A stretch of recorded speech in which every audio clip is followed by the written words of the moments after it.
You know what frightens me more than dying? The thought that I was already dead for most of my life and didn't know it. I don't mean my heart stopped. I mean I wasn't there. I was moving. I was breathing. I was going to work and coming home and eating dinner and going to sleep. But I wasn't there. Not really. I was asleep, walking through my own life with my eyes closed. And the worst part is, I didn't even notice. You don't notice when you're on autopilot. That's the whole trick. Everything feels normal. You wake up, you go to work, you come home, you do it again. The days start blending into each other. Monday feels like Thursday, March feels like August, and then 1 year feels like the next. And then 10 years feel like one. I lost decades like that, just gone. Like water running through my fingers while I was busy looking the other way. Let me tell you, when I started to wake up, it wasn't one moment.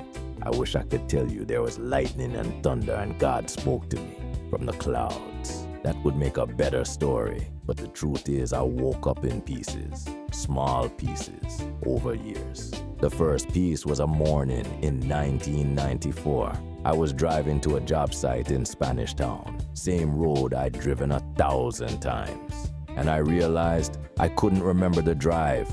I was just there, 20 miles. And I couldn't tell you one thing I saw on the way. Not a tree, not a house, not a face. My hands knew the steering wheel. My feet knew the pedals. But my mind was somewhere else. It was always somewhere else. And that scared me.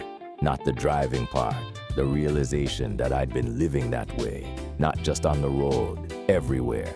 At the dinner table with my wife Marcia and the children.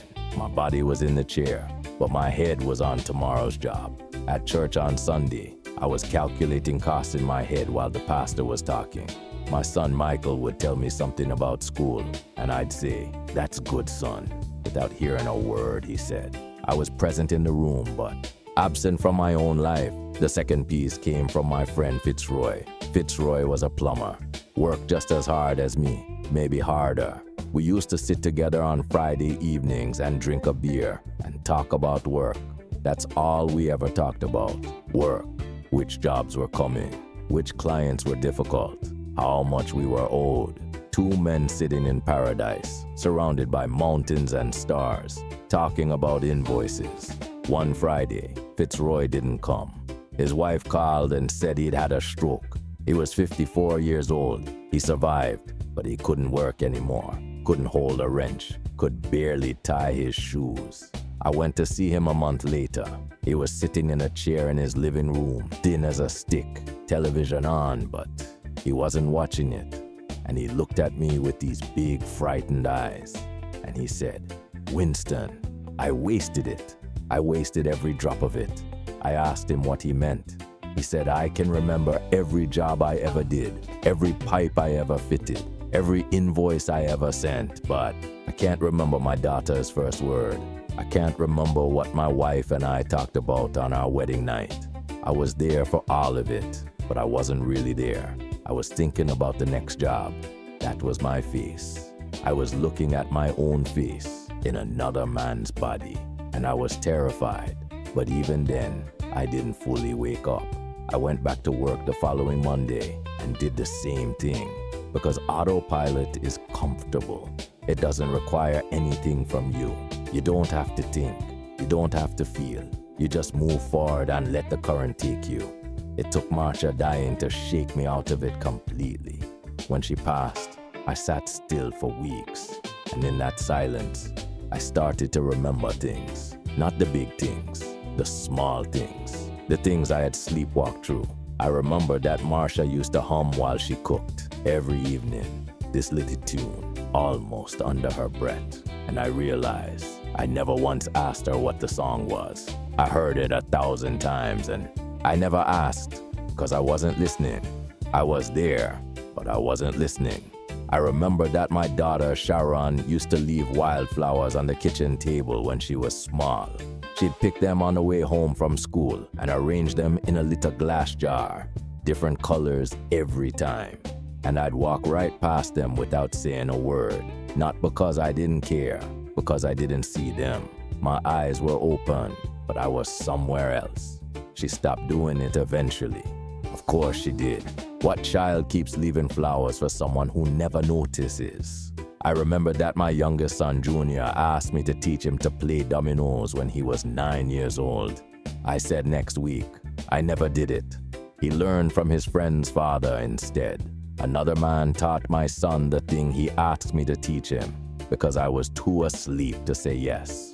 All these tiny moments, hundreds of them, thousands, all happening right in front of me while I was unconscious. And now Marcia is gone and the children are grown, and those moments are just ghosts. That's what autopilot steals from you, not the big events. You show up for those. You show up for the wedding and the funeral and the birthday party. Autopilot steals the ordinary moments, the Tuesday evenings, the Saturday mornings, the quiet coffee before the day begins. Those are the moments that make up a life, and if you're asleep for them, you're asleep for everything. I've been awake now for about 8 years. 8 years out of 79. That's nothing. That's a fraction. But those 8 years have more weight than the 50 that came before them.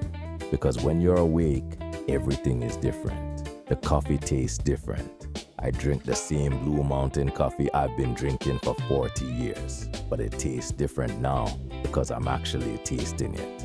The sunrise looks different. I've seen 10,000 sunrises, but these last 8 years, they take my breath away because I'm actually watching them. Conversation with your grandchild isn't something happening in the background while you think about something else. It's the whole thing. It's the only thing. Yesterday, my granddaughter Jade sat with me and told me about a boy at school who was unkind to her. And I listened. I really listened. Not the way I used to listen, where my mouth says the right words, but my mind is already gone. I listened with my whole body. I watched her face. I heard what she wasn't saying as much as what she was. And when she was done, she looked at me and said, "Papa Win, you're the only person who really hears me." And that broke my heart and healed it at the same time. Because I know I used to be the man who didn't hear. I was that man for 50 years. And I can't get those years back. But I can be here now, fully here. Eyes open, ears open, heart open. That's what I want for you. I don't want you to wait until you're 71 years old wondering where your life went. I don't want you to need someone to die before you wake up. I don't want you to need a stroke or a heart attack or a funeral to realize you've been sleepwalking. Wake up now. Today, not tomorrow. Not when things slow down. They won't slow down. That's another lie autopilot tells you. Things will calm down soon, and then I'll be present. They won't calm down. There will always be another job, another bill, another problem. And if you wait for the calm, you'll wait forever. The only moment you have is this one. And if you're not in it, if your body is here but your mind is on your phone, your worries, your to-do list, then you're missing it. And you can't rewind it. It's gone. Look around you right now. Whatever you see, really see it. The light, the color, the person next to you, the sound of the air. This moment will never happen again. It's already leaving. Can you feel it going? That's your life, not the plans, not the goals, not the career. Your life is the moment you're in right now. And if you're here for it, really here, that's enough. That's everything. My father was a fisherman, and I think he noticed things that most people miss. Small things, the color of the water, the direction of the wind, the way his boy was sitting on his step when he came home. He paid attention to his life. He was awake for it. I'm trying to be that kind of man now. Late, but here. Better late than asleep. Walk good, my friend, and wake up.